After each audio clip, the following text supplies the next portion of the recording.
What is going on, everyone? It's game day. We are back. Excuse me. We are back. We were off for a week because of the Christmas break and all that good stuff, but we are back. What's going on, Knife? How you doing? How you living? How you feeling, bro? Man, there's been some awesome football that we got to cover, and I'm looking forward to get into it with you, man. Because your team's got a big game coming up. My team had a huge game on Christmas night that we got to talk about, and there's been a lot of stuff going on in the football world for sure.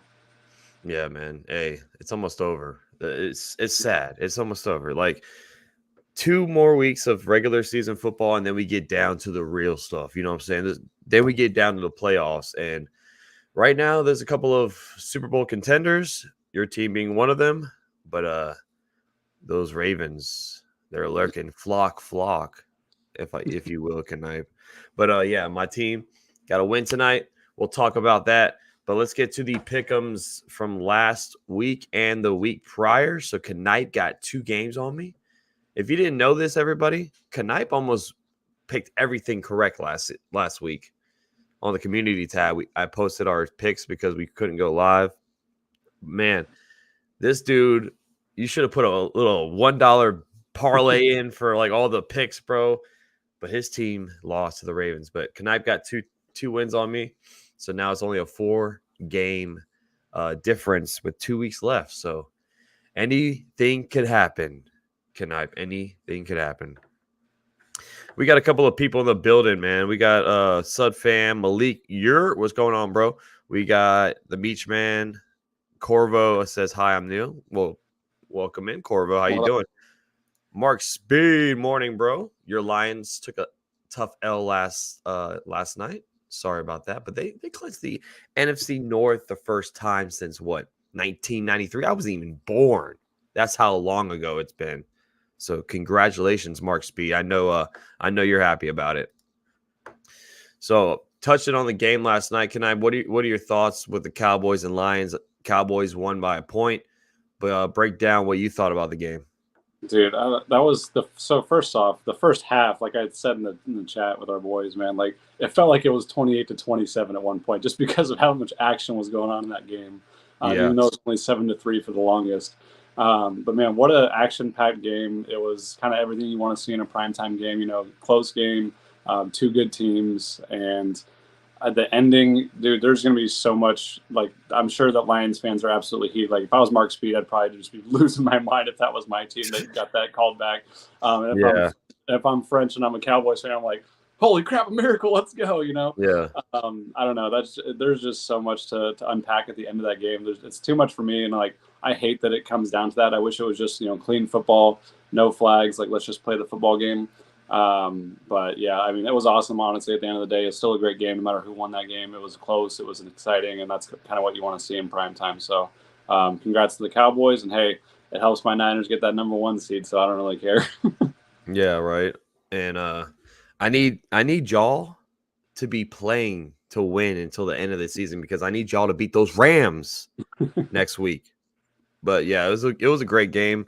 The CD touchdown was crazy. I mean. Mm-hmm. That was wild. 92-yard touchdown. CeeDee Lamb's been balling all freaking year.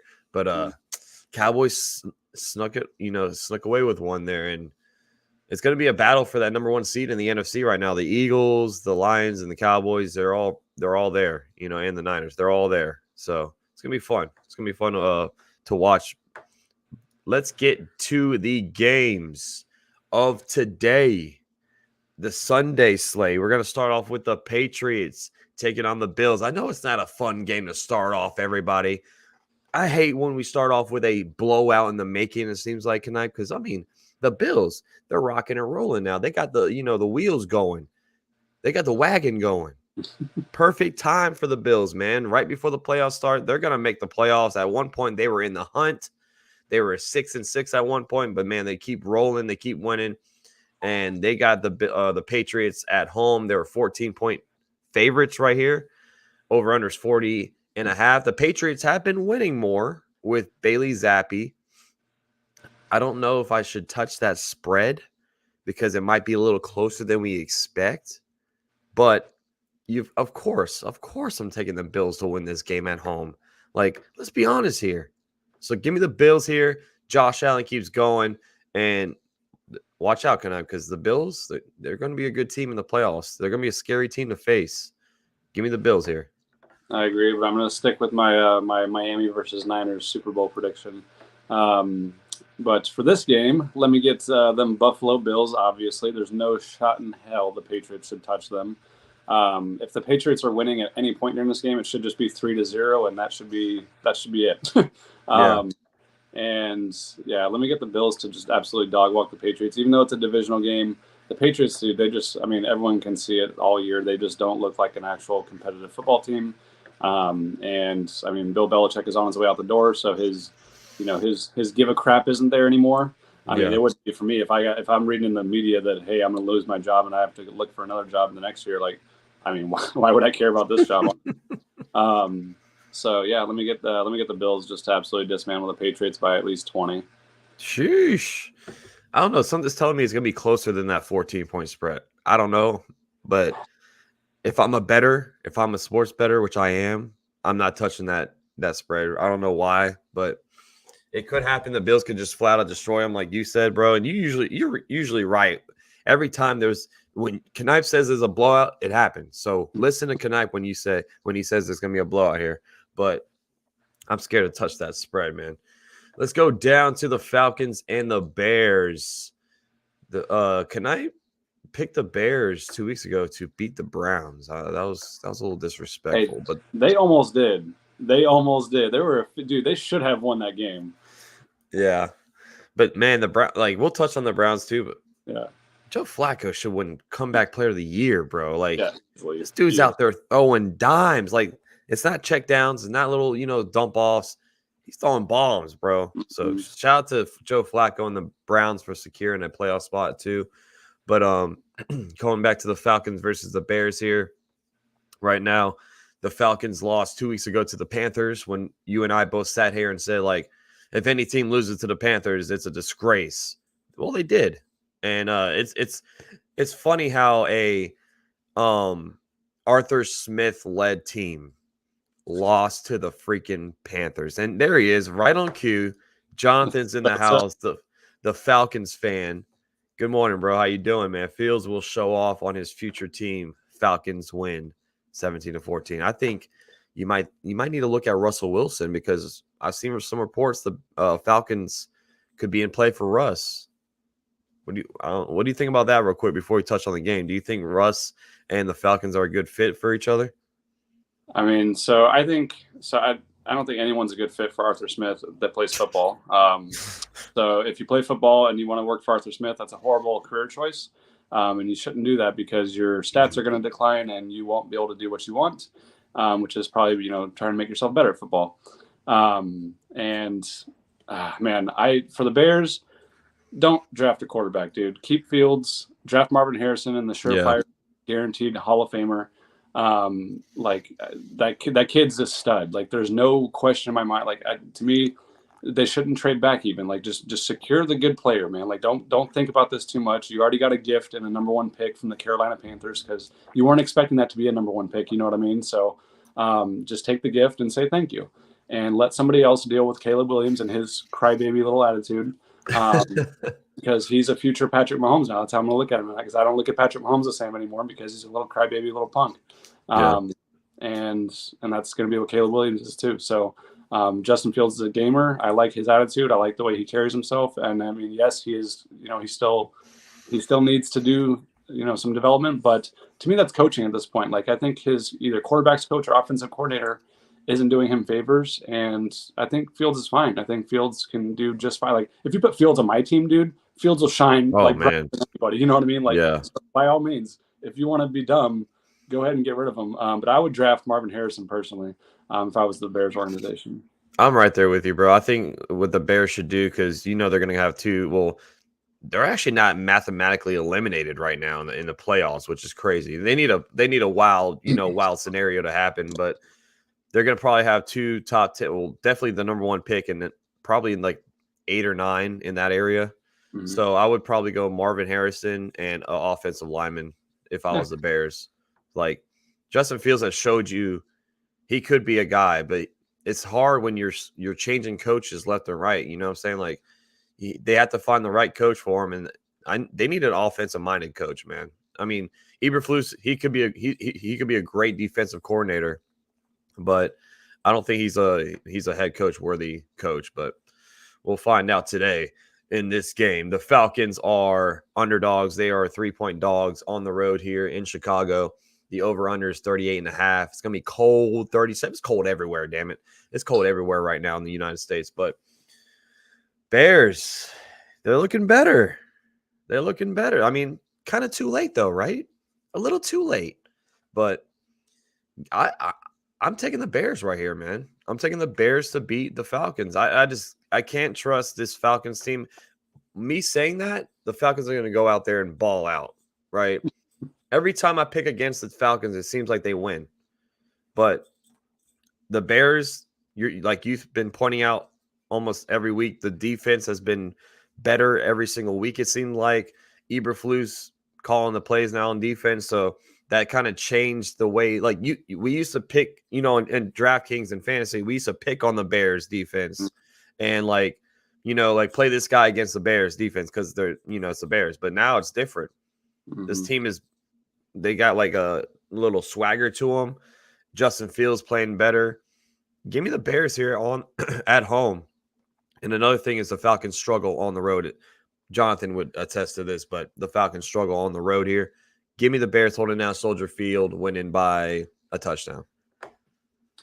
Yeah, I hate agreeing with you on back-to-back games here to start the slate, but I'm going to have to agree that the Bears are going to win this game. Not only because fuck Arthur Smith forever. Fuck up. But, the Falcons just don't impress me, and they play like crap on the road, like you said. And I just, Arthur Smith is one of those guys that just finds a way to lose. I mean, you lost to the Panthers on the road when you, come on, dude. There's enough said right there. And the Bears have just been improving. And, I mean, yeah, they lost last week, but, I mean, they've just been getting better. That's what. French already started some crap with you. He's just Fields is an athletic quarterback. A lot of quarterbacks would be good on my team. But I'm gonna take the Bears to win by a touchdown as well. Yeah, man. I'm sorry, Jonathan, but your playoff hopes are gonna get crushed today by those Bears. And Falcons always lose when the game is on CBS. Really? That's funny. Is it? Yeah. Is it on? Yeah, it is on CBS. Dude, that's too deep. I feel that's too deep of a stat. how would somebody find that stat? Right? What channel are they on? Damn it, we're gonna lose. They're on CBS. That's hilarious. Oh man, Chosen One's in the house. He's a Dolphins fan, saying Miami will stun the Ravens. That's gonna be I agree. I can't wait to touch on that game.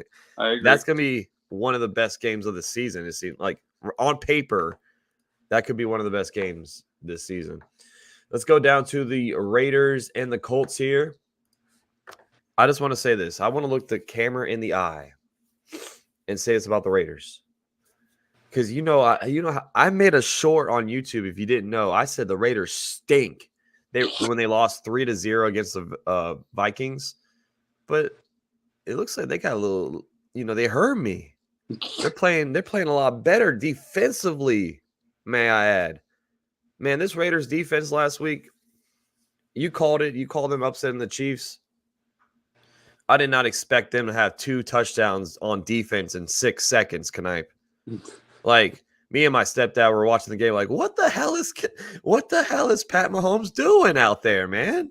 So I want to say I'm sorry. And I hope you guys listen to me and you heard me talk that crap. But they're still smoking cigars. Like I said, stop smoking cigars and start beating teams that are good. And that's exactly what they did. You have a weird fetish about their cigar love. I don't like it, man. If you won the Super Bowl, then yeah, smoke all the. If you won the division, smoke all the cigars in the world. If you won a playoff game, that kind of stuff. These guys beat the damn fucking Giants and started puffing cigars like they just won the Super Bowl. No, man. You beat the Giants and the Jets back-to-back weeks. Congratulations. But like I said, they beat the Chiefs. Chiefs are a good team. Are they, though? Honestly, are the Chiefs a good team? Right? But going back to this game, Raiders. And hold on, one more thing. I know you saw this stat. The Raiders did not complete a pass after the first quarter last week, and they still won. Yeah. So what's going on in Kansas City right now with the Chiefs, bro? Wild. Raiders are underdogs on the road here against the Colts. The Colts are fighting for the AFC South division. The Texans and Jaguars are all tied at 8-7. So this is a big game for both teams because the Raiders are still in the hunt right now in the AFC as well to try to get that last wild card spot. Could be a fun game to watch. Raiders are dogs though, and they're gonna upset the Indianapolis Colts. Upset of the week. Upset of the week. Upset of the week. Upset of the week.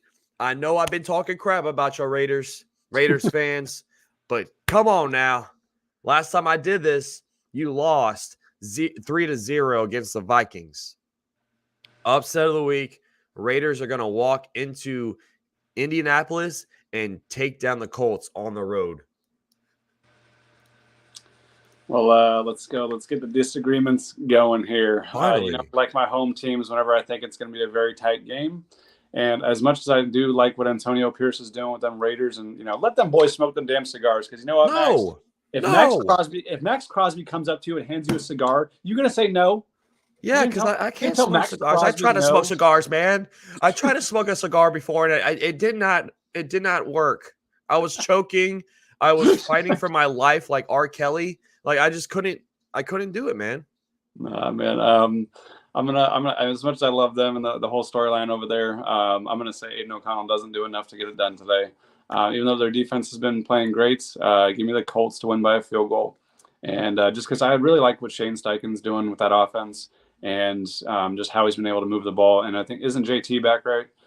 Yep. He played last week, and I mean, I think he's going to be the motor that that churns this engine today. I think that the Colts offensive line can actually wear down this Raiders front, because the Raiders front has been very solid, obviously. But I feel like if the Colts just stick to the run game a little bit more today, I feel like in the second half, JT can break like a big one. Because just if they wear out the defense, I think that's the way to kill Antonio Pierce's game. What is it, Max? Wow, French. That's thanks, man. Yeah, let me get Colts by a field goal, man. It's gonna be a fun game. Shout out to the chosen one, a member for 9 months in the house, saying Miami, baby. Hey, you see that logo on his icon? I see y'all. Appreciate the 9 months, man. Thanks, brother. Couple of injury news for this game. Josh Jacobs is going to be doubtful, but Zamir White, bro, like this is why you don't pay running backs other than Christian. Like there's levels to the running back game, right? You don't pay Josh Jacobs, you pay Christian McCaffrey. You pay Kamara, you know what I'm saying? Like you pay those guys that are just game changers.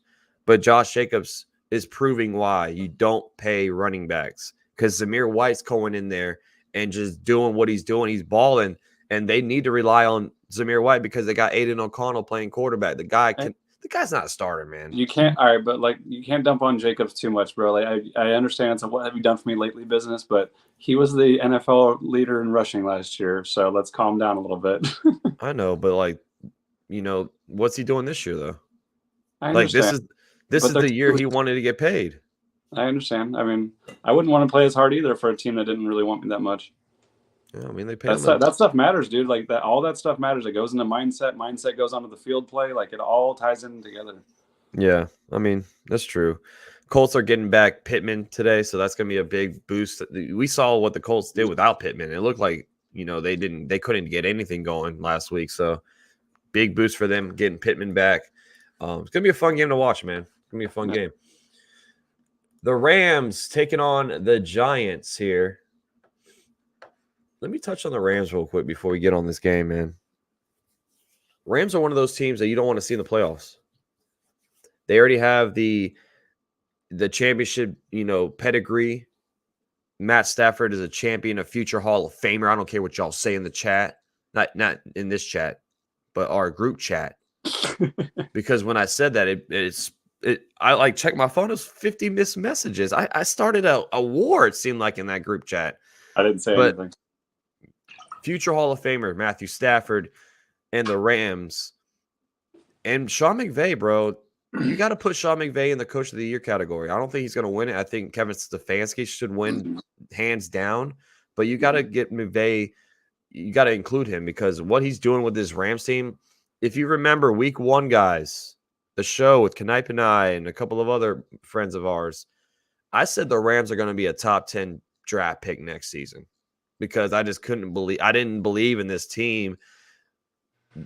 But now look what's going on here. Full circle. I'm giving them flowers because this is what Sean McVay does. Great coach. This team is rolling. Don't want to see him in the playoffs. They could upset somebody like the Lions. Sorry, Mark Speed. It might be a Rams-Lions little playoff game. Matt Stafford walking back into Detroit, you know. But this team is good, man. Kyron Williams, they got him one with them, bro. Mm-hmm.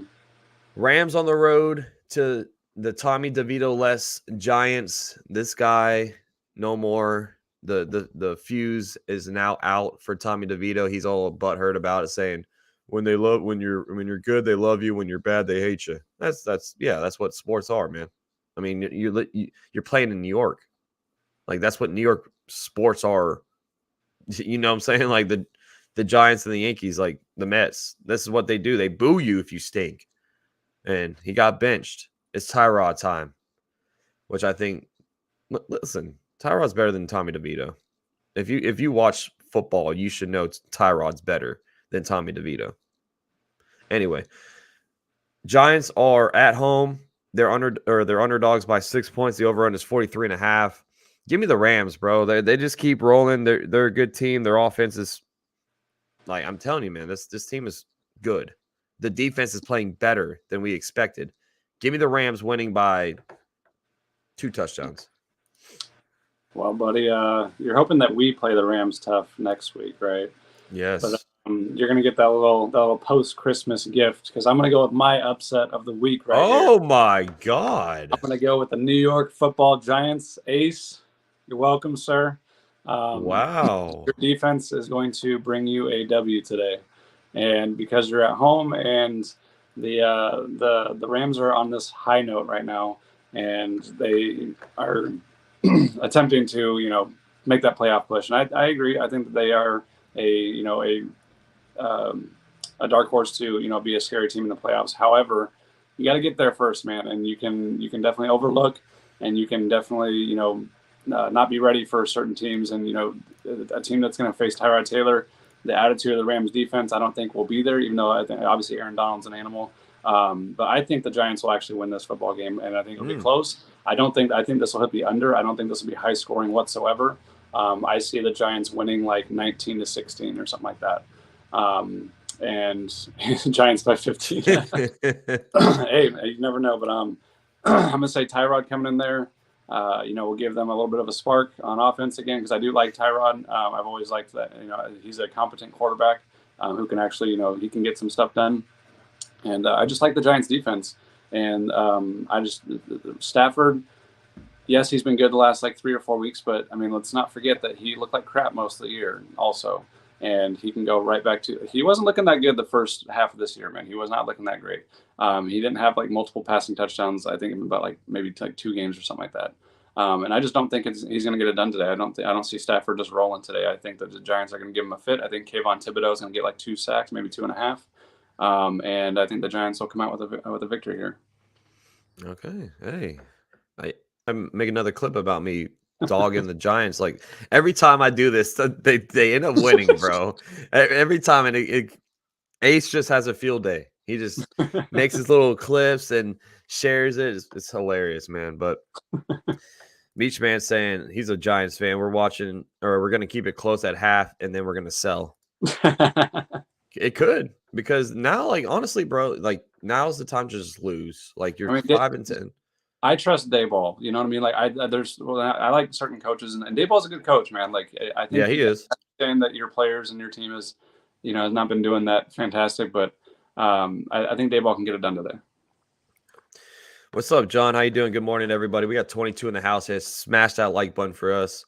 Hit that subscribe if you are new hanging out. We are rolling down the games right here. We're going to go down to Philly and the Cardinals taking on the Eagles. Eagles are 12.5-point favorites at home. Over under is 40.5. This could be a fun game to watch. Sorry, real quick. My kids may FaceTime me because they don't know that I'm doing this. Okay. If I have to like hop in and hop out, I'll be right back if my kids call me. Sorry.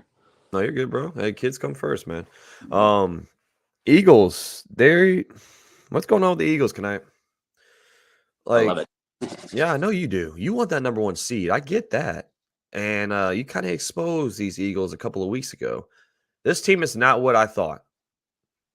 If you've been watching this show for all season now, 17th episode, bro. Shout out to us. I said the Eagles are going to make it to the Super Bowl. I said it's going to be Eagles versus Ravens for the longest now, haven't I? I don't feel comfortable with saying that anymore. There's no doubt who I think will make it to the Super Bowl in the NFC, and that's the Niners. But this Eagles team, they're at home, which they play better. They're 6-1 at home. This could be an upset today.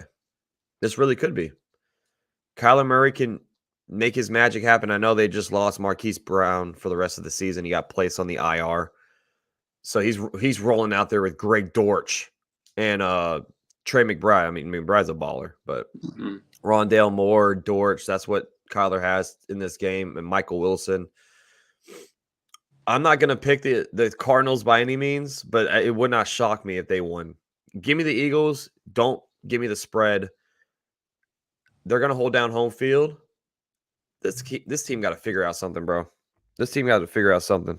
Darius Slay out in this game, just so y'all know. But give me the Eagles here. Come on now. Show up. Yeah, as my dude, I really want to pick the Cardinals. I know. Because it would, I mean, so if the Cardinals do win and the Niners win today, we lock it up.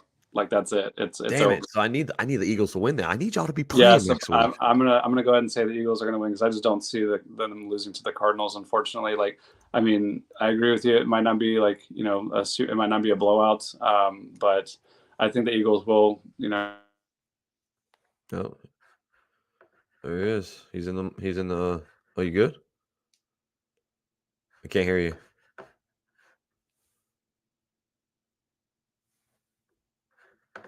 Can't hear you, buddy. You're in the multiverse. Knife's in the multiverse. He'll be back in a little bit.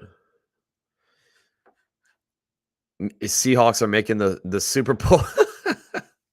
Hey, Malik, I respect the the support of you and your team. I respect that, man. But the Seahawks are not making the Super Bowl. We all know that. Come on now. They might even make the playoffs. They might even make the playoffs, Malik. I got them making the playoffs, but so when Knipe comes back, he took the Eagles.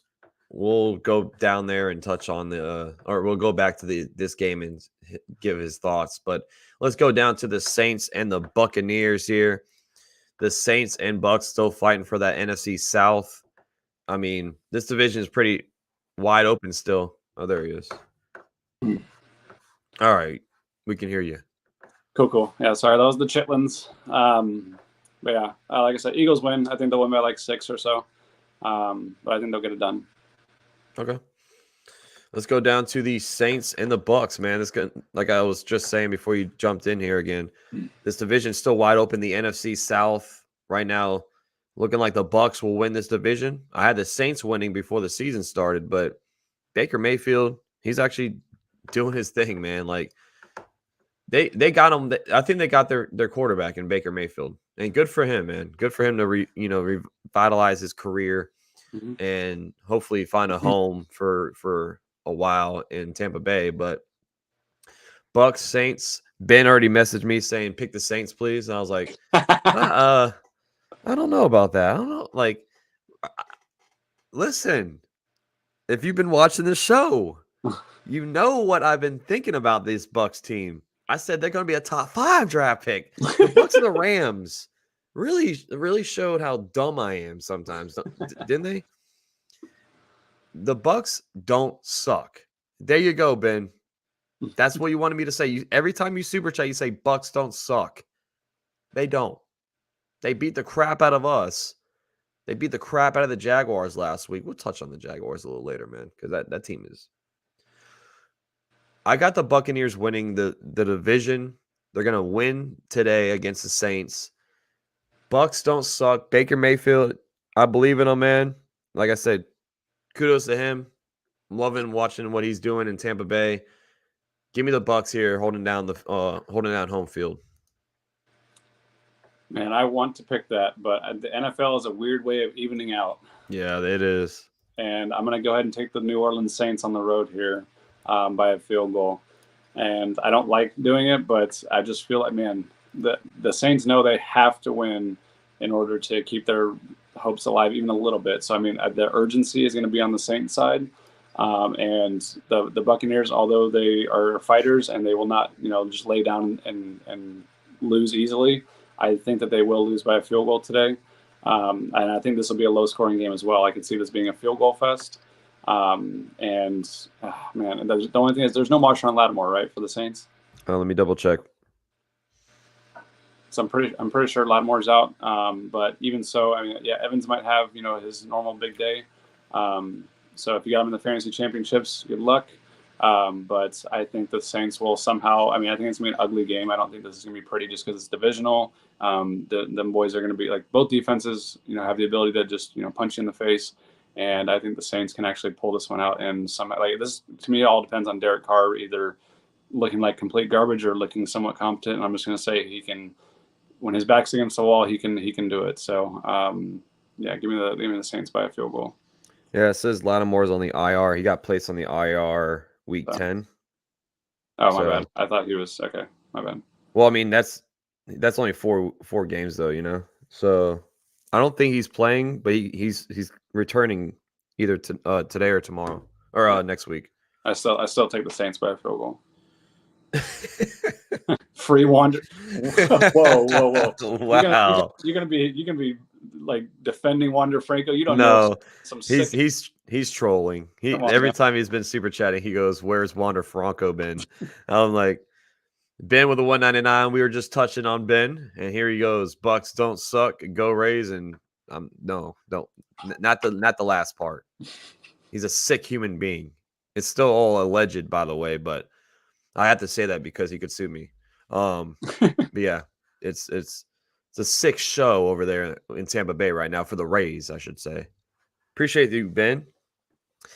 Knipe doesn't realize the Bucks are at home. We destroy them in New Orleans. Yeah, well, exactly. So, I mean, you really think? I mean, it's hard to sweep your division opponents, man. I'm just saying.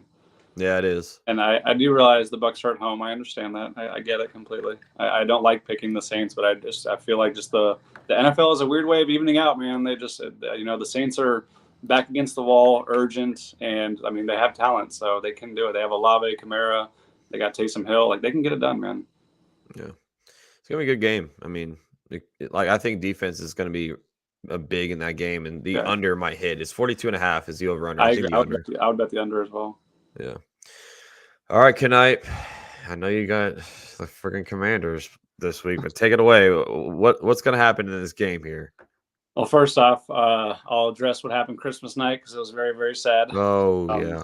Man, 4 picks. Like, I'm not going to make excuses. Like, I mean, honestly, at the end of the day, kind of like what I said earlier. So what I said earlier about the Jags and the KC game, how the loss for the Jaguars was good for them because they're going to use that as momentum for the playoffs. I'm going to say that about my Niners as well. Like sometimes it's good to take an L and make yourself humble and realize that you're not the juggernaut you think you are. You got to earn every victory. At the end of the day, we were still moving the ball. Man, it was brutal to watch. I hated every second of that game. Like I hate watching Brock Purdy struggle. I love that kid. He's awesome. And that was just not him, and he better not do that again. Like that was hopefully a one and done type of thing. But man, the Ravens took it to us, with the turnovers because I mean it wasn't like they did nothing with the turnovers; they turned them into points. So hey, kudos to them. Good job, Ravens. Lamar Jackson, you got your MVP. I don't give a crap about no MVP award, honestly. I want the Lombardi. I can care less if any of my players got any award as long as we all get to hoist the freaking trophy. And I want to go to San Francisco or Santa Clara and go into that parade. That's what I want to do, baby. I want to go celebrate with my city.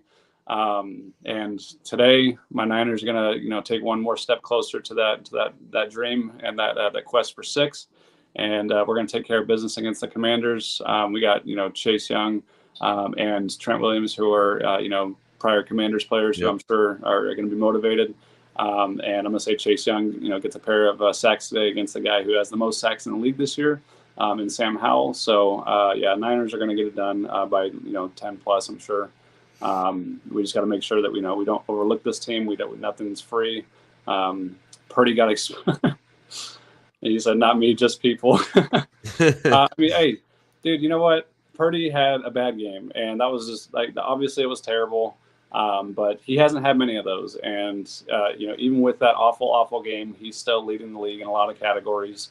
And even though it sucks to happen on your own home turf against a good team, that's when you want to see him shine the most. I think it's good for you. I think it makes you realize that you're not given anything. You need to earn every single second of your time on the field. And honestly, we were moving the ball super well. I think if that first pick, that was the momentum killer. If he threw that 2 seconds sooner, before the break to Debo, then that game would have been totally different. But he lost his swagger, and you can just tell his confidence wasn't there. And and Purdy, pick yourself up, dust yourself off, brother. We got a lot of work to do, and we're gonna get it done for you, man. We're a team, and we're gonna get this done this year. 49ers take the W today by 10 plus. So the spread is 14. Do you think they cover that? Yeah, I think that we can. Okay. I mean, most of our wins this year are by more than 2 scores. So yeah, I would say that we can do that against the Commanders. There's nothing really to say. Commanders bench Sam Howell. I mean, right now, who's going to be starting quarterback for them? Because Brissett was in line to play, and then now he's like a late questionable tag with a hamstring injury. So they had to sign Jake Fromm off the practice squad. It probably will be Howell from that move itself, because I mean, it would make sense if they just throw Howell back in the mix. But man, he's been struggling badly. Commanders are just a terrible team. Terrible organization. And Ron Rivera, have fun the last 2 weeks of the season, because you're fired. I mean, he should be fired like week 9, but they let him roll out for the season. He's done. He's not going to be a head coach anymore in this league. The Niners are going to boat race the Commanders today. And this is what scares me about our fantasy championship league, because CMC could flat out have 200 yards today and 2 touchdowns. He could get over 2 touchdowns. He could go for 3 or so. This CMC could destroy this team by himself today. French is nervous. Sure, French is mad. Oh, I would be nervous as hell. He called me and he said, "CMC, I'm nervous." I'm like, "That yes, I am. I would be too, bro." Yeah. Please don't let Angel win this freaking league. Please. Why not? He's a virgin winner. He has never won before. Let him have one. I like to see the belt, man. I like to, I don't hang out with Angel. Why would I hang out with that guy? But Niners are gonna win. That's it. They're gonna destroy the Commanders.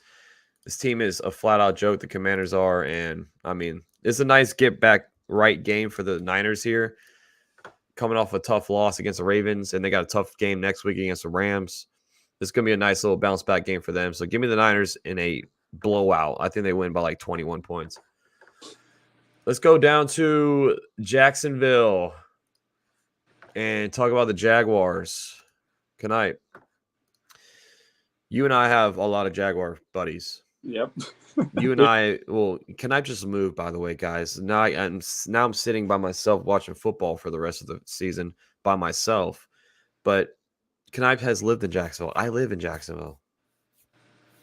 There is panic going on here with the Jacksonville Jaguars. The call-in shows, on the radio, 1010 XL, people are panicking, guys. I would too. At one point, the Jacksonville Jaguars were 8-3. They were the number 1 seed in the AFC at one point, Knipe. It didn't last long because, they were just there until someone else won and then they fell. fast forward to the present, they are sitting at 8-7 and fighting for a playoff spot, fighting for a divisional title. Like I said earlier in the show, Jags, Colts, Texans all sitting at 8-7. Jaguars do own the tiebreaker on those teams, so the Jaguars are still at first place in that division. But the Texans play the Titans today, and they get C.J. Stroud back. We'll touch on that game a little later. This is a must-win game for the Jacksonville Jaguars, Knipe, and guess who is not able to play for them? Old generational talent. Trevor Lawrence out for this game. That's big. You know, Trevor Lawrence has played like poop the last couple of weeks. I mean, he's been banged up, dude. His head, shoulder, knees, and toes. It seems like that's what's going on with Trevor Lawrence, man. This dude is like a walking body cast at this point. Do I do it? Do I do it? Can I? Hard almost not to. Because the Panthers almost beat my team last week. They put 30 on us. Joe Barry should be fired. We let Bryce Young throw for over 300 yards last week tonight. I know I already have my upset of the week. Give me the Panthers winning this game. Ooh. Give me the Panthers winning this game versus the Jaguars. The Jaguars are just, they're a mess right now, man. They're a flat-out mess. And, you know, I'm sure Bryce Young is walking in this game with a little more confidence to him because, like I just said, like last week, he just balled out against us. No Trevor Lawrence. They got C.J. Beathard as their starting quarterback. So now that's another team connect on their little ticker with the backup, the year of the backups. Trevor Lawrence is now, and the Jaguars are now scratched off that list. Give me the Panthers here. Winning this game, the Jaguars are going to have to rely on ETN. And right now, ETN has looked like, you know, he's getting 3 yards and getting stuff, getting 3 yards, getting stuff. So give me the Panthers here on upset. Oh, man, yeah, the Jaguars fans, man, I like even the most loyal of them. Like I love that they're all questioning Trevor Lawrence, and like, you know, he like even Gizzy goes, I don't know if I would want Fields or Trevor Lawrence at this point. Yeah. Like, dude, they were talking about the Super Bowl after like week 6. They were like, we've been traveling all over the world and beating everybody and blah blah blah. And yeah, man, I just the fall from grace has been hilarious to watch just because Jags are gonna jag, you know what I mean? But I still love the Jaguars. I still love all my boys that are Jaguars fans, and I'm gonna say they win this football game, even though they're down bad right now. They got to get right. You know, they when your back's against the wall and you're supposed to beat an opponent, you should take care of business. So I'm gonna say that, you know, Aluakun and Josh Allen are gonna lead this team today. And, you know, at least, you know, make a difference, and you'll feel their presence today on the football field. Because I mean, Bryce Young at the end of the day, we all know has looked like garbage all year. Joe Barry's the only defensive coordinator that's made him look competent, and I don't think that's gonna, you know, I don't think that's gonna be a new trend. I don't think Bryce Young's gonna throw for another 300 yards today. Like, no crap. Like, I want to know what his over/under is in yardage today. But I mean, I would be inclined to take the under just because he's pretty much hit the under almost all year. And I'm going to say the Jaguars at home can still pull this off. And, you know, you talked about ETN, and like, dude, ETN was such an anomaly in the beginning of the year because like he's been actually averaging like terrible yards per carry like the entire year. He just had touchdowns and he was fantasy relevant. That's why people thought he was okay. It was because we get so enamored with fantasy, and he just was scoring 2 touchdowns basically every single week. So you ignore the fact that he was, you know, 14 for 44 and 2 touchdowns. It's like, I don't really like that rushing line, but I'll take the 2 scores. You know what I mean? But you know, I think the Jaguars will still, you know, unfortunately, you know, well, not unfortunately, but I think they'll get it done by a field goal today. I think that they can pull it off for sure. Yeah, man. I mean, it wouldn't shock me. Like, I don't know how CJ's going to play. I know he's got the first team reps all week, so that's good for him preparing for this game. But I know the Panthers. If I was the coach, if I was the offensive coordinator, I would give Evan Ingram over 10 targets today because he's looked the best out of all the pass catchers. And then I would also obviously feed ETN and make him. I would make ETN be like, I would look at ETN square in the face before the game and be like, look here, a-hole. You're gonna freaking run for 5 yards a carry today, and every offensive lineman would be like, dude, you either sack up or you're not going to have a job next year, because this is the week to prove it. Like, do you want to work in the NFL? Okay, Yeah. well, go to work, man. Like, actually get some push on the line and give me a hole for my guy to run through. Like Etienne's mom was like, I just want, Yeah. a few lanes for Christmas or whatever she said. I mean, she's kind of right though, because I love Etienne. I think he's a great talent. I think he's awesome, but he just doesn't have like a lot of good blocking in front of him, man. Like their O line is kind of suspect, and I would just look at them all square in the face and be like, yo, it's time to man up, man. Otherwise, you're going to be jobless. Yeah. No, this is a big ETN game. He might see 30 touches today. He should. He's good. And they're gonna have to rely on him. I got some news real quick before we touch on the Dolphins and Ravens game. So the officiating crew from Dallas and the Lions game are not going to be involved in the playoffs. The chances are members of Brad Allen's officiating crew will not be involved in the playoffs. So the refs last night were terrible. Like, I mean, all season they've been bad, but to say they're not, no, we're not going to put those guys in the playoffs. Like that's how bad it was. So that's breaking news here. Dolphins and the Ravens, the game of the week. The big dogs in the house. Ravens been saying it since like week 7, man. They're making the Super Bowl in the AFC. This team is flocking over everybody right now. They're not just beating teams that are good. They are destroying the teams that are good. They destroy the Ravens, or they destroy the Niners. They destroy the Lions. Like, how can you not think this team is not going to make the Super Bowl at this point, bro? Lamar Jackson, like we said earlier, he's going to win the MVP unless something crazy happens. It's his MVP for the taking. Dolphins, though, coming off a good win against the Cowboys. They finally beat a team that's over 500. They finally get that notch on their helmet, right? Do they do it again? Do they beat the Ravens? Waddle is out. Tyreek Hill is playing. I think the Ravens got it, man. I can't take the Dolphins. They could win it by all means. If the Dolphins do win this game, AFC's up in the air, man. I think if the Dolphins can win this, they can beat anybody in the AFC. And they could be a dark horse, not a dark horse, but like they could be one of the teams that could win the Super or could make it to the Super Bowl in the AFC. But right now, I'm rolling with the Ravens. They're hot. It seems like this team is unbeatable right now. Lamar Jackson and company, John Harbaugh, you got to throw him in the coach of the year, even though, we all knew the Ravens were going to be a good team, but like you have to throw John Harbaugh's name in the coach of the year category. Give me the Ravens here. I think they win by 6. Well, I already said it earlier, and I'm going to say it again. I think the Dolphins are going to go to the Super Bowl, and this is one of the ways that they prove that they're worthy of it.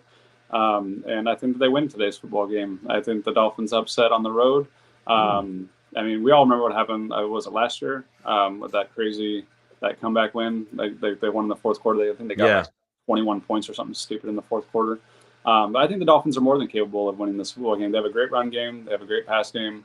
They're coached well. And not that Ravens are awesome also, but I mean, like I said, the NFL is a funny way of evening out.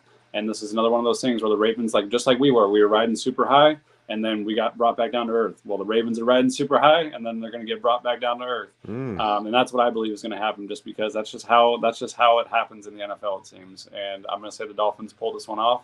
I'm going to say that they win by a touchdown. I don't think it'll be a field goal game, because I think Tyreek goes crazy today, because this is when guys like him shine, and I think he's going to go for like $150 and 2 touchdowns.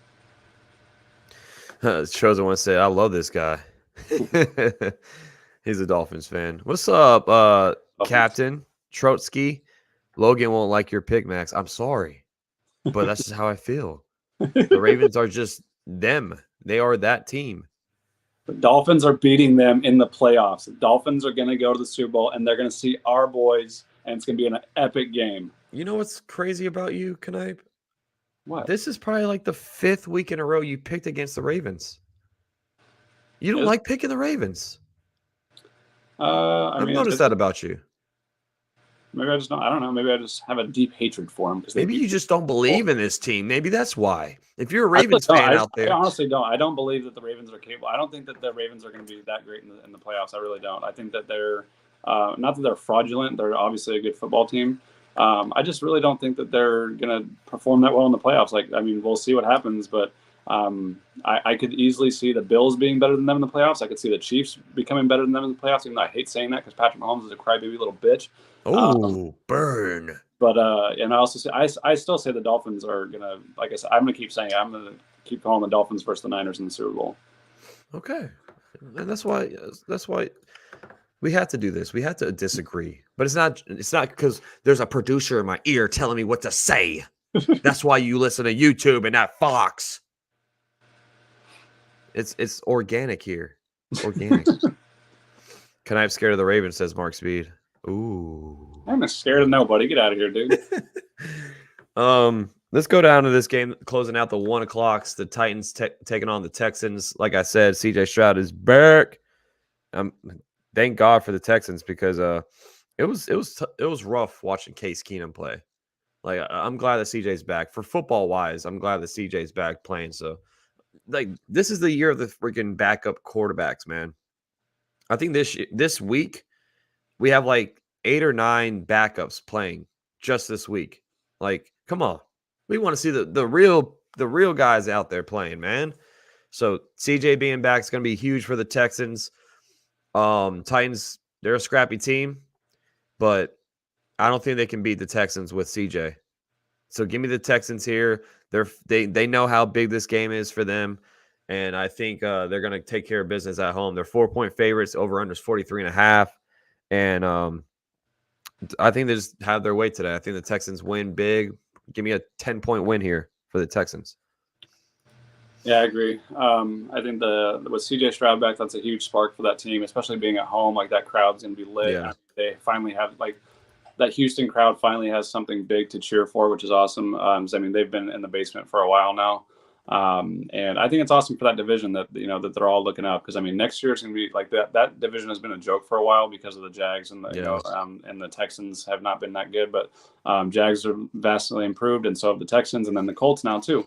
And I think the Colts next year with Anthony Richardson, like that's going to be awesome to watch. And then if the Titans can figure themselves out, that they could at least be respectable next year. But I'm going to say the Texans will take care of business today as well. And I'm going to say that the Texans can, kind of run as much as they want to. A little foreshadow there. But I think the Texans will take care of business today and win by like 13. Okay. I do have some news about the Commanders. They are going to start Sam Howell today. Yeah. Jacoby Brissett is inactive. But I mean the Texans should take care of business. Like I said, this game is big for them. They need to win. And not even just for like the division, they need to win for the wild card too. So big game for them. This is another big game. We're going down to the 4 o'clocks now. The Steelers taking on the Seahawks here. The Seahawks are at home. They're 4.5-point favorites. Malik is a Seahawk fan in the building. Shout out to them, man. Shout out to both Drew Lock and Geno Smith, leading this team to a last minute fourth quarter comeback win back-to-back weeks now. But they did release Frank Clark. They did place Jamal Adams on IR. So, I mean, Frank Clark was a healthy scratch the last 2 weeks, I think. So, not really anything there. But, damn, what a fall from grace for Frank Clark, man. He was one of the best players in the league defensively at one point. Now he's just getting cut. So, Steelers with Mason Rudolph looked good. Like Mason Rudolph was out there throwing bombs, and George Pickens almost had 200 yards. My whole fantasy team likes to show out when I'm eliminated. Literally, my team is going crazy right now. If I didn't lose that week, I would have been the champion. Shoulda, coulda, woulda, baby. Shoulda, coulda, woulda. I know you don't like when I say that. I'm fighting for 5th place, damn it. Steelers taking on the Seahawks. This is a tough game to pick, man. This is a really tough game to pick. I need the Seahawks to lose as a Packer fan. I need the Rams or Seahawks to lose one game and us win out. Do I take the Steelers? I want to so bad, but the Seahawks are at home. I feel like, like you said all season, they're tough to beat at home in Lumen Field in Seattle. The 12s will be rocking. This is a big game for both teams. Both teams fighting for a playoff spot. They're going to be out there balling. Give me the Seahawks holding down home field. I'm praying I'm wrong. Steelers, listen to me. Beat this team. But give me the Seahawks winning this game. Yeah, I agree. I think the Seahawks will get it done at home. If the Steelers were at home, I think that I would pick them because this is one of those games where I agree with you. I think it's going to be very close. I don't think this is going to be a blowout either way. But I think the Seahawks will get it done. And I know our boy French has the stack on the Seahawks going today. So we're going to see what dude. So I've been looking and reading about this Joey Porter Jr. dude because I don't watch a whole lot of Steelers football. But apparently, I mean, he's been a lockdown cornerback for them. Yeah. So, I mean, French, you better hope that boy DK steps up. And, I think, DK is definitely bigger. He's bigger than basically every corner in the whole NFL. But let's see if Joey Porter shadows him, and let's see if that's gonna be a difference maker. But this could be a JSN game if that happens. But I still think the Seahawks will get it done because Kenneth Walker, he ran all over the Eagles, and if he can do that, he should be able to run all over the Steelers as well because their run defense has not been that great this year, and they've been banged up a little bit on defense. So yeah, let me get the Seahawks to win by at least a field goal. Yeah, it's gonna be a fun game, and for the fantasy championship, I think Angel's starting Lockett too. So it's like that game is big for French and Angel. This Seahawks and Steelers game. Yeah, they have Metcalf and Lockett, and watch JSN is gonna be the one to go. Yeah, JSN is gonna ball out. Max, thanks for shutting my Dolphins out. What a guy! I used to like you, bro. I'm sorry, man. I'm so sorry, Chosen. I'm sorry. Maybe they if they like I said, if they win today, they could beat anybody in the AFC, man. Let's go down to the Chargers and the Broncos. This game is going to be flat out trash. What we all heard what's going on in Denver. They were benching Russell Wilson. He's going to be cut probably this season. They're going to eat $40+ million in dead cap. I mean, what a weird turn of events for Denver because at one point, they're still not mathematically eliminated from the playoffs. Yeah. And they just flat out benched their starter, which Russell Wilson hasn't played bad. Like he's had a decent year this year. Yeah, I don't get it. So I understand why, because if he gets hurt, then they have to pay him $37 million, whatever. But damn, like to do that, it's like, and the fact that they went up to him, week 8 or week 9 after their bye week, and said, "Hey, can you adjust your con?" No. You're the one that gave me the contract, Denver. Why would I do that? Like Sean Payton, this is kind of like how much of an asshole are you, Sean Payton? Like really? I think maybe Sean just saw the Mr. Unlimited video and was like, "Oh, I don't want that on my team." Yeah. No, I'm serious. Like, bro, this team is good. Like they were 1-5 at one point. They came back, won 4 or 5 in a row, and then fighting for a playoff spot, and then let's just bench them for the rest of the throw the white flag in basically on the season. Like, what a joke! Like, what a joke! If I'm a Broncos fan, I know some Bronco fans are like, "Oh, I'm happy this happened. I'm happy they're benching Russ." Dude, you act like he was playing like crap. You act like he was costing you guys wins. The guy was out there balling. Like, I get it. Like Sean Payton wants his guy, wants his own quarterback. He wasn't there when they got Russell Wilson. But that this is just a flat out joke, man. Like, shout out to Russell Wilson getting his money regardless. Like, get your money. I think he got like $150 something million for playing 11, 12 games for the Broncos. But going back to this game, Chargers starting Easton Stick for the rest of the way. I think they're without Keenan Allen and Josh Palmer. So this game is going to be a flat out. Take a nap. Get ready for New Year's Eve for this game. Give me the Broncos winning by default. They're starting Jarrett Stidham, which is funny because wasn't he the quarterback that started for Derek Carr last season? Mm-hmm. Same situation over there in Las Vegas. Give me the Broncos here. I just think by default they're at home. I think they have a good enough team to get it done. The Chargers are rolling with all backup players. So give me the Broncos. This one's tough only because the Chargers last week against the Bills, like, who expected that to be a football game, dude? Like, I thought Yeah, the Bills were going to absolutely just yeah, destroy the Chargers, and like, they didn't let that happen, which was so shocking to me. And I'm going to go ahead and say that the Chargers pull off the upset here because of the turmoil in Denver. And I don't even like, I don't love the pick, but yeah, I'm going to give the Chargers a little respect only because of what they did with that new coach against a good football team in the Buffalo Bills. Because like I respect the crap out of the Bills, and for the Chargers to make that a football game last week, like that was crazy to me. yeah. It was. And I'm going to say if they can do that against the Bills, then they can beat the Chargers or they can beat the Broncos for sure. So yeah, let me get Easton Stick to somehow pull this off. I think Eckler has himself a game because he's been so piss poor Yeah, he has. the last like 3 months, basically the whole season. And he needs to eat today. He needs to do something well. And I don't know if it's his injury or something, but he just hasn't looked like himself. And this is gonna be one of those things where we read about it after the season, like, oh, high ankle sprain didn't actually go away, and it was Hmm. still affecting me, and it was affecting my speed and my cut and all that stuff. But I'm gonna say that they can still get it done today against the Broncos, even though they really shouldn't. The Broncos should win, but I'm gonna say the Chargers pull it off just Yeah, because of what's going on. I think Sean Payton and his attitude, like that thing is so weird with Russell Wilson. I agree with you, man. Like you're in the middle of a playoff hunt, and you're gonna like it'd be one thing if you were losing a bunch of games because of Russell Wilson, like he's fumbling constantly or constantly throwing interceptions. Like he's not doing that. So what? Like yeah, you can't just bench him after the year's done. Like I think that they're either it's like they're nervous that he'll tear an ACL or something, and then he'll be guaranteed money next year. And that's probably what it is, to be honest. But it's also probably an attitude thing where, like behind the scenes, Sean Payton is getting real freaking irritated with Russell Wilson because Russell Wilson's probably the most cringy human being on this planet.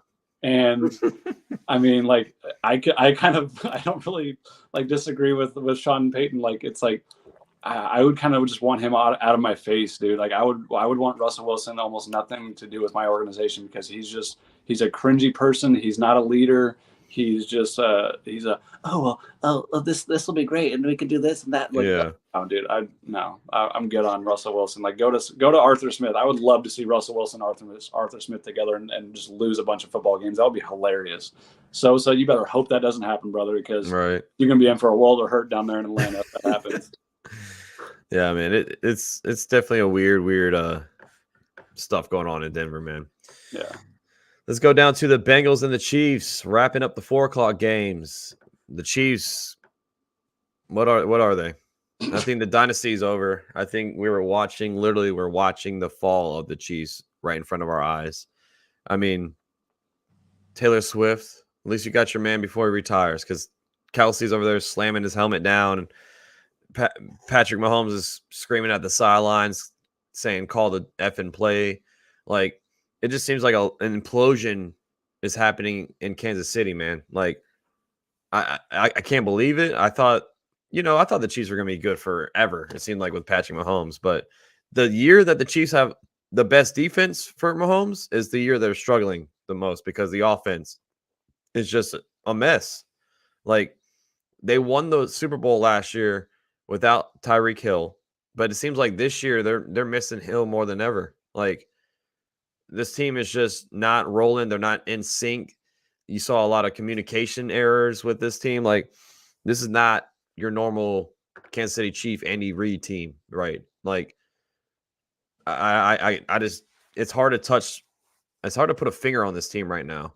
I still think they're going to make the playoffs, but I think that might be a first round exit, bro. Because now this is going to be the year where Mahomes is going to have to play on the road, like in the playoffs. He hasn't played a road playoff game in his career, which is crazy. But we're going to see really this year what Mahomes is about in the playoffs, man. That being said, they are 6.5-point favorites at home here against the Bengals, and Jake Browning playing way better than I expected him to play. The Bengals are actually staying afloat here without Joe Burrow. They're not a bad team at all. I got the Bengals winning this game. I got the Bengals beating the Chiefs on the road here. I know the Chiefs, they're at home.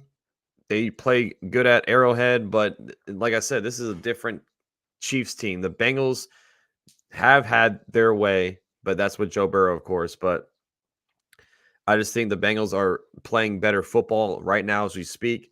And that being said, give me the Bengals here upsetting the Chiefs all on the road here by a field goal. Damn, man. Yeah, I mean, I can't disagree with that assessment, but I'm going to. Even though I do not like Patrick Mahomes anymore, because we know that. I mean, dude, I'll never forget about crying about a call that was correct. I will not ever forgive him for that, and especially after like treating Josh Allen that way, like treating another competitor that is in the same position as you. Like that was just beyond classless and deserves no respect whatsoever. But I'm gonna say that they bounce back after getting beat by divisional opponents. Everyone knows, like last year, what was it, the mayor or something of Cincinnati like called out or that said that they were going to win or something like that. Yeah. But I think the Chiefs will be able to pull this off just because back against the wall type of idea, and they know they have to get right in order to be rolling into the playoffs. And I still think the Chiefs are dangerous. As much as I hate to admit it, I don't think they're going to win the Super Bowl by any means. I think they'll lose before obviously in that round. But I think they'll win this football game. I think they'll win by a field goal, and it'll be entertaining though. This is gonna be one to watch. I mean, if y'all enjoy some football, man, this one's gonna be entertaining for sure. Because Jamar Chase is talking that shit and saying that the Kansas City Chiefs don't have any superstars on defense, and L'Jarius Sneed has been pretty damn good as a cornerback this year. He's been one of the lockdown guys. So and McDuffie too. Yeah, and but Jamar Chase is Jamar Chase, and we all know he's an animal too. So I mean. He said, y'all can't do anything one-on-one against me. So let's see how many times they go one-on-one. And dude, if Jake Browning has any sense at all, if you see a one-on-one with Jamar Chase, you better give that boy a chance because he will do something with it, man. Like Jamar Chase is that dude. So it wouldn't surprise me if we see like a big touchdown from him this game. But I also think that Kelsey is going to have a huge game and bounce back. And I think that the Chiefs will end up winning the football game. Yeah, I mean, I definitely see the Chiefs winning, but that loss last week against the Raiders just kind of like, I mean, you called it, but I was like, this is ridiculous. This is hard to watch, honestly. Like, I just think the Bengals can do it, man. Yeah. But it's gonna be a fun game, like you said. It's gonna be a fun game to watch, and Bengals need it. Football game. Let's have some fun with this one, huh? No, we're gonna skip this game. Actually, there's no Monday night game, is there? Nope. I was just checking real quick. So this is the last game we're touching on, the Sunday night, the big game. Let me just, you know what I'm saying, like. I know we all been waiting for this game. Like, we're sitting here on Sunday like, damn, I can't wait for the Sunday night game to, pop on here. Packers on the road taking on the Minnesota Vikings. This is a toss-up game. 1 point favorite for the Vikings means it's a toss-up, right? It is a toss-up. Jaren Hall starting for the Vikings this week. The rookie out of BYU. Thank God. Thank you. But you know why? You know why that doesn't matter? Joe Barry. Because anybody can have the game of their career against us. We saw Tommy DeVito do it. We saw Bryce Young do it. Like, Joe Barry gives up career games for opposing quarterbacks. We had the worst defense in the league. Aren't y'all sitting Jair too? We're suspending Jair this game.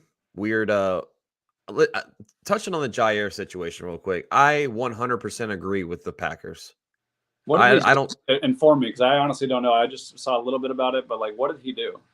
So last week, he's from the Carolina area, and he missed a lot of games this year. He's only played 6 games, so he just was active from his injury.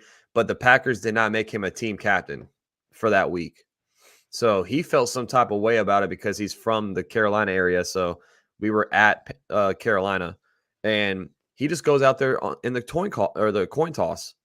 He just literally made himself a captain and walked out there with the team. So we had 4 guys out there instead of 3, and he was the guy that was the coin. Like, he called heads or tails on the coin toss. And if you're a team captain, the coaches kind of like huddle up with you and tell you like, hey, if it's heads or tails, I want to kick or I want to, receive it. Like the coaches inform the players what to say on the coin toss. So he doesn't know what the hell any game plan is right now. He's just going out there, inserting himself into the team captain role. And we got the coin toss correct. So they're like, what do you want to do? And he said, I want my defense out there. And I guess there's a role that you can literally you can have the defense out for both halves. You don't have to like, you know how if you take it in the first half, you kick it in the second half. There's a rule, I guess, if you don't say defer, then the refs can take that as you want your defense to play both halves. What? Weird. Yeah, I did not know this because the refs were like, "Do you mean defer?" Because everyone was like looking at him like, "Yo, what the fuck are you talking about?" Like when he said, "I want my defense out there," and he's like, everyone was laughing at me and looking at me like, he's like, "What?" And the refs like, "Do you mean defer?" And he's like, "Yeah, yeah. I mean, what's so funny about that? Yeah, I want defer." So like he almost screwed us up that way. But anyway, that's why I don't blame the Packers for suspending him because we have such a young team, and if we did not, punish him for doing that, then what does that say for the rest of Yeah, I the get it. You got to be. locker? I understand. Yeah, I know it's a big game, and everyone's like, there's Packers fans on like Twitter and on YouTube, like, oh, that's such a dumb decision. Like, why would they do that against Justin Jefferson? It's bigger than this game. Yeah, because ain't nobody bigger than the game, man. Yeah, like he put himself first over the team. Like you can't do that, bro. And like we have one of the youngest rosters in the NFL. Like what does that say? Don't you have the youngest roster in the NFL? I think I think we do have the youngest. I know we have the youngest Or maybe offense. it's the offense. The Yeah. offense is the youngest in the NFL. Yeah, so I mean, I agree with the Packers. I know it sucks because winner. This is it. If we lose, we're done. Like we got to win this game. But you know what else sucks? Eric Stokes got placed on the IR from a hamstring injury. This guy cannot stay healthy, man. So we're rolling out Valentine and Ballantyne and Keyshawn Nixon as our corners today. But like I said, we're playing Jaron Hall. It still scares me, man. I'm picking the Packers to win this game. I'm not biased, Mark Speed. Every time, like every week.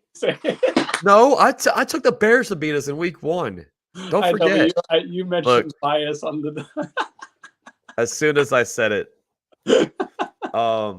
give me the Packers here. This is a must-win game, and we got the Bears next week at home to close out the season, hopefully to clinch our playoff spot.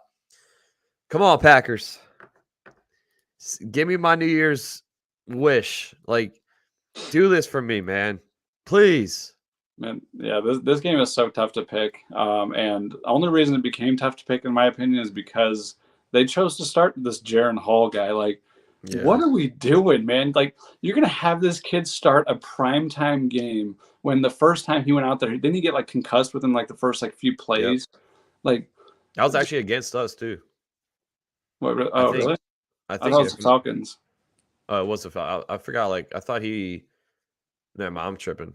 Either way, I mean, like, dude, to start a rookie in this scenario, that is just like Kevin O'Connell, like, dude, you better win this football game for this decision, bro, because I feel like at least Dobbs has been in enough high-stress situations to where I would trust him more. And I know Dobbs has not looked that great in some games this year, and even Nick Mullins, like, I like the gunslinger type of dude sometimes because, like, if you have a Justin Jefferson type, give him chances. Like, I don't mind that. Like, just throw the ball up to him. You know what I mean? Like, when you have players like that, give him a shot. So I think Kevin O'Connell picked the worst possible quarterback to run his team right now, and put him in the most high stress situation. And man, it makes me want to pick the Packers because how do you pick the rookie to start your freaking game when you have two veterans who have been in high stress situations who can handle a primetime game? Dude, maybe Jaron Hall shows me something tonight that I just am not used to seeing, but I don't see a rookie who's been a backup the whole year coming in and beating a team that's at least the Packers have a history of winning and they know how to win. So because O'Connell picked that dude, I'm going to pick the Packers to win this football game. And I think that they gave you guys a gift, and I think you got lucky. And your only hope at this point to me is that Jaron Hall stays healthy throughout the game so that way they don't take him out, and that he does just well enough to where they don't take him out at halftime. Because I feel like if Dobbs comes in or Mullins comes in at halftime, like as if it gets bad or whatever, then the Vikings could potentially come back because your run defense sucks. And Ty Chandler has looked really good against bad run defenses. And I think Ty Chandler could be a X factor this game. He could put the game on his back, and he could run for 100+ yards and 2 touchdowns. But with Jaron Hall, I know your defense has kind of been a joke, but dude, that gives me confidence that the Packers can pull this off, because I trust Jordan Love more than I trust Jaron Hall, like, any day of the week. Yeah. Are you kidding me? Like, that's not even a question. And so, because I like the quarterback better and I like both coaches, I'm going to take the Jordan Love led Packers to get this upset on New Year's Eve and keep their playoff hopes alive. Yeah, I hope, man. Yeah, Mark Speed says, so we're all on the Packers. Yes, we are. And usually when that happens, we fall on our face. I just want us to make the playoffs so bad, bro. The first year without Aaron Rodgers, like, how sweet would that? I know Rodgers didn't play this year, but like, how sweet would that be? Winning or not winning, but like making it to the playoffs the first year. It would be impressive for sure, and it's just you guys annoy me. Why? Because you guys have been good for so long, man.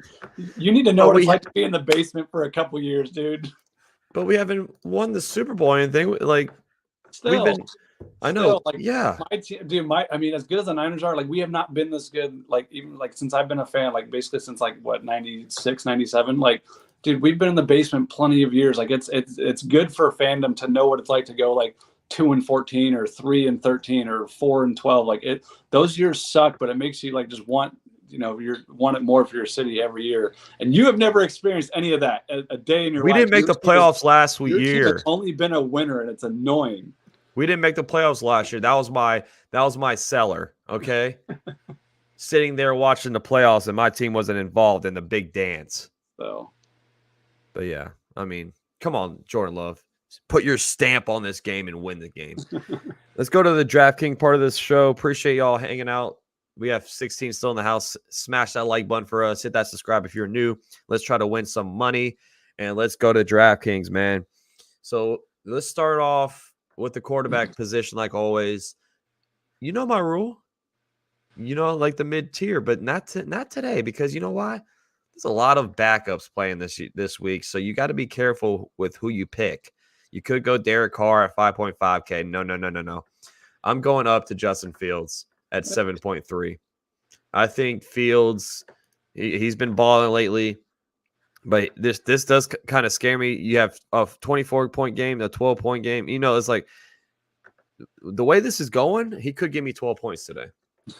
But I think it's a good matchup for him with the Falcons. There is some snow. Actually, I just got a report that there's snowing in Chicago. So, maybe he uses his legs more than normal. If he gives me 100 yards rushing, come on now. Like, that's going to pay off for itself. I love the matchup. 7.3K for Justin Fields. I think that's a good salary for him, and I'm rolling with Fields today. Yeah, I picked the same guy for basically the same reasons I think he is. I mean, I always like a guy who can run in DraftKings, and I like Justin Fields. At the end of the day, I still think he's better than what he's put on tape. But yeah, I'm going to take Justin Fields to give me at least like 23 points between like I think he'll get a rushing TD and a passing TD today. I'm hoping to the stack DJ Moore, but we'll see. Yeah, I mean, he's been doing it on the ground, bro. Like 100 yards here. He's got over 50 yards almost every single week, other than week 15. So I mean, he's been using his legs more, getting more attempts and stuff like that. So I think we see a big game for Justin Fields today. Running back wise, let's see. Let me bring up my stuff. We touched on him earlier. Now I want to tell everybody this: if you can pay for Christian McCaffrey, do it. Get up to him. I couldn't because he's 9.6K, and I just if you pay for him, you're gonna have to go cheap elsewhere. But we said it earlier. I think McCaffrey is in line for a huge day today. He might be high owned on DraftKings because I'm sure a lot of people thinking the same thing, but I couldn't get there. But I probably will make another lineup with McCaffrey in it because he's just that matchup today is going to be so nice for him. But I went a little down. I went with ETN. We talked on this guy earlier. This dude needs to ball out today for the Jaguars in order to beat the Panthers. And we saw how poor the Panthers rushing defense is. Aaron Jones got over 115 yards last week against this same defense. So give me ETN here, 7.2K. I think this is a nice game for him. I think we might see 20+ fantasy points for ETN today. So that's my first running back.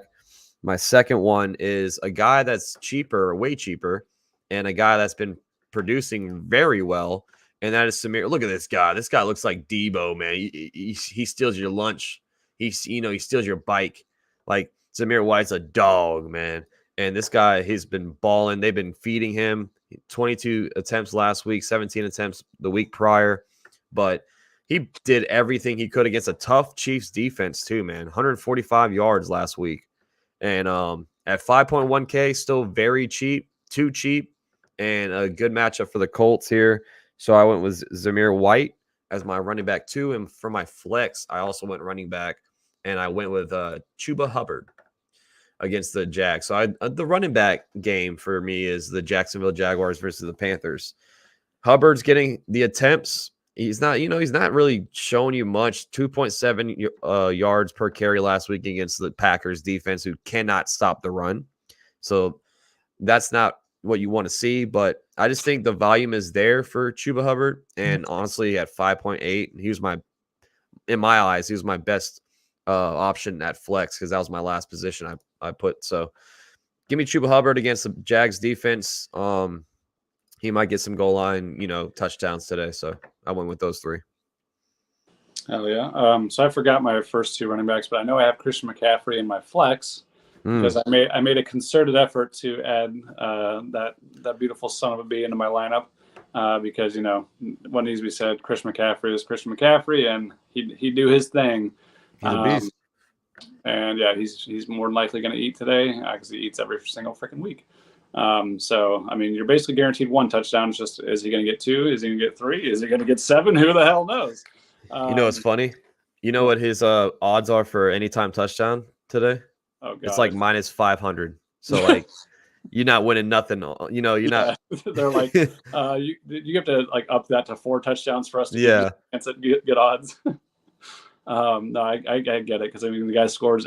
He scored every week except for the Jags game. So, yeah, let me get Christian McCaffrey in my flex. And who are my other 2 running backs?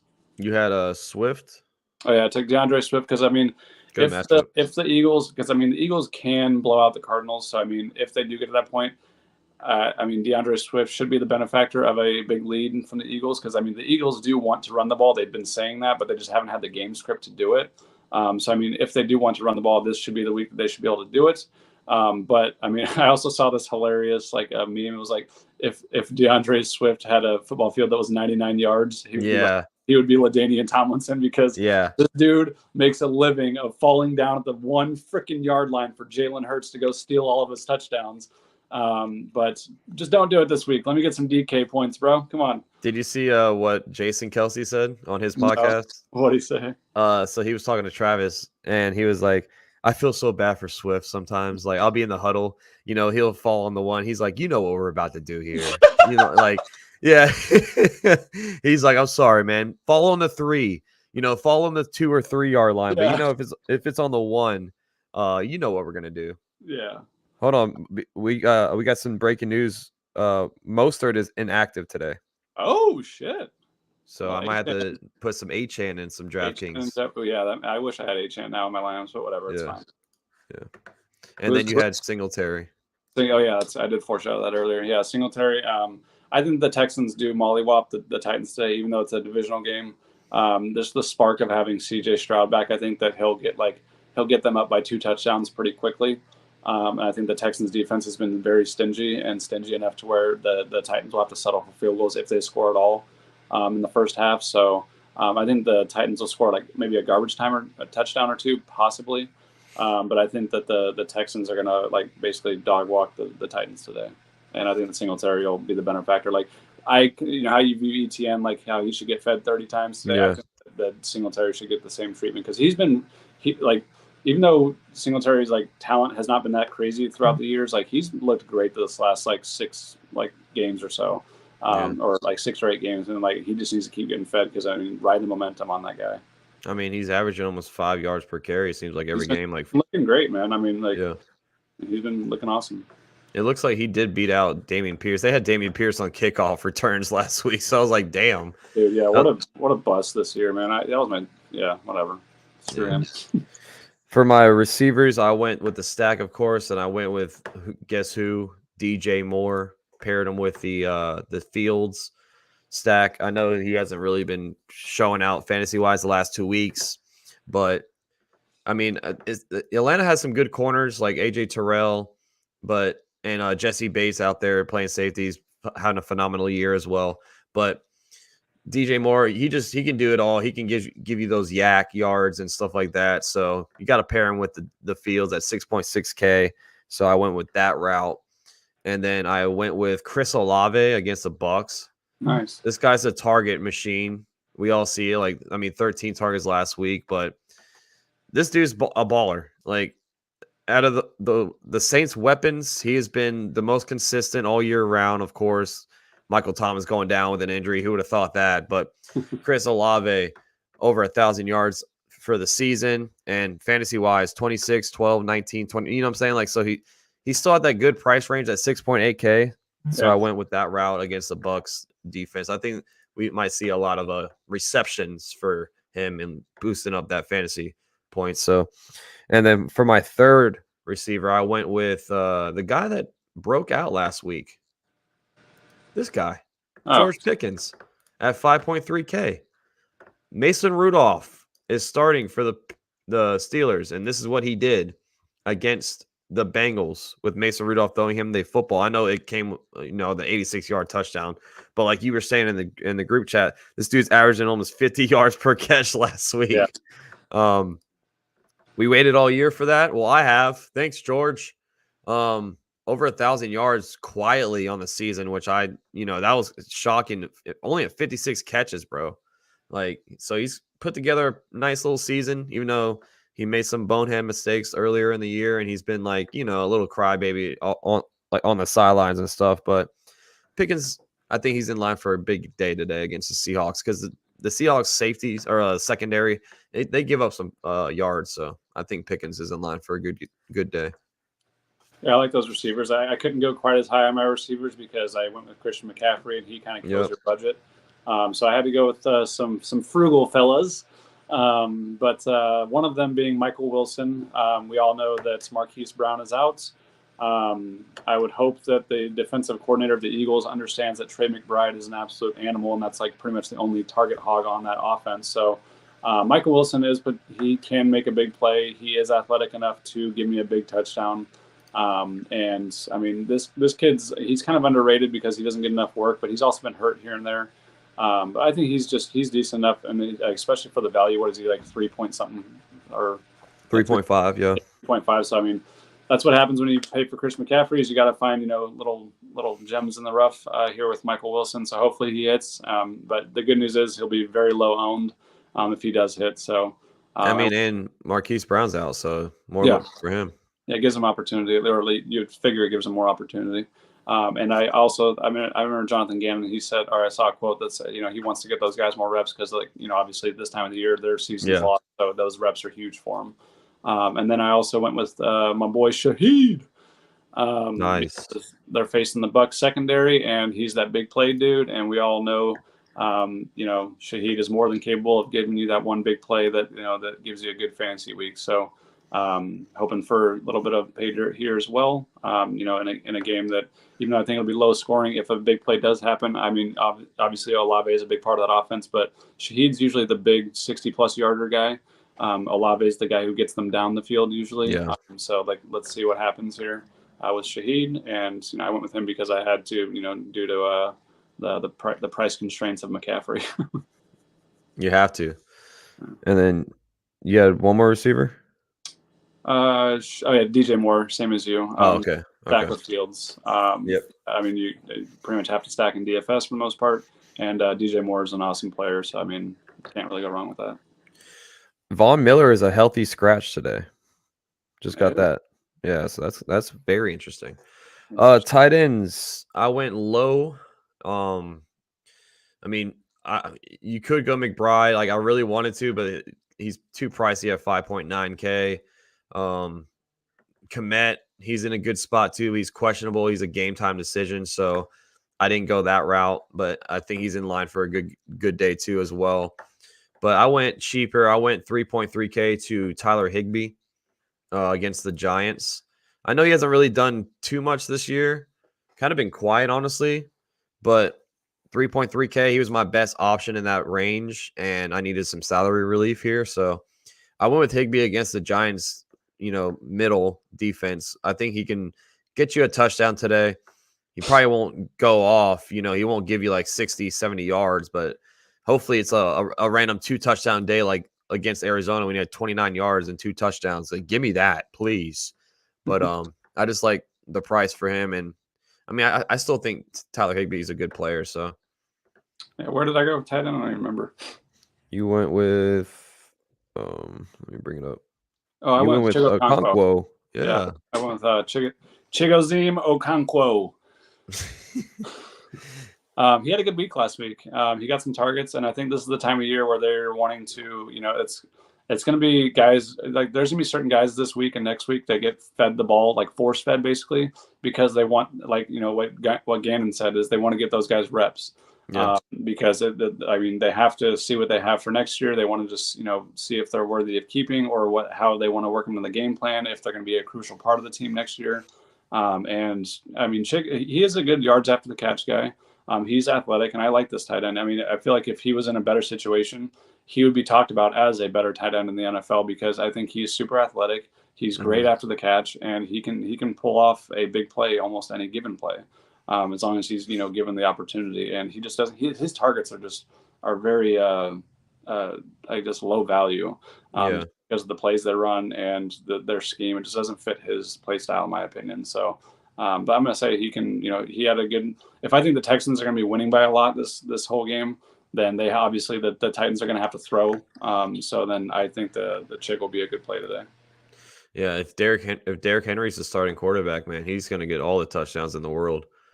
It seems like every time Derrick Henry throws a touchdown, it's to him. like last week, that's what happened. Yeah. For defense, I went cheap. I like to go cheap. I went with the Bengals against the Chiefs, man. I know they got torched last week against the Steelers, but we saw what happened with the Chiefs last week and the Raiders. The Raiders were probably the cheapest defense on the slate, for that 3-game slate. But the Bengals can do it too, man. They got guys out there. I think they can get us a couple of sacks today. Maybe a forced fumble here, but 2.6K, cheap. But I went with the Bengals. Where did I go? Broncos? You went with the Panthers. I did go Panthers? Yeah. Man.